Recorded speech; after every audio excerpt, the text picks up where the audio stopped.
Now, you hate to say this because it's still a couple of inches of snow, and certainly we felt the impact, but we just got inches here.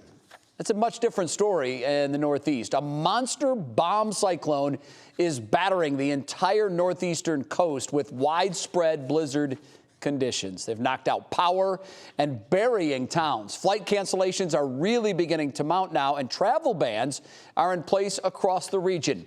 As the storm moves north, New England is now facing the brunt of the winter blast. Michael Yoshida is in Boston with the very latest. Wild winter weather slamming the Northeast.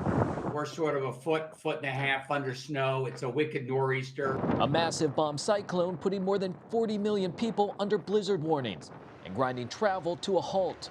We need residents to really stay home and heed that warning. At least 7 states have received a foot of snow or more, and at least 4 states have been buried under at least 2 feet. This is the worst storm in over a decade for us. The heavy snow and hurricane-force wind gusts creating whiteout conditions, downing trees and power lines, leaving thousands in the dark. We had about over 5,000 public workers, public utility workers across the state deployed.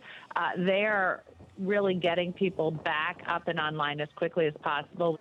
New York receiving the most snow from a single storm in over 5 years. Since last night, New York City has been in near blizzard conditions. Conditions have begun to moderate, but there is still more to come. As the storm tracks north, blizzard conditions wreaking havoc on much of New England. In Boston, heavy, wet snow, wind gusts over 40 miles per hour, and a quarter-mile visibility making navigation treacherous. Don't go out if you don't need to. As some enjoy winter wonderland, we look forward to it and the town just shuts down completely. Others face a nightmare. We're just in the airport. We don't know what we're going to do. More than 10,000 flights have been canceled from Sunday to Tuesday, according to FlightAware, stranding travelers across the region. In Boston, I'm Michael Yoshida. Wow, Michael, thank you very much. Yeah, we do feel somewhat thankful after looking at how bad things could be.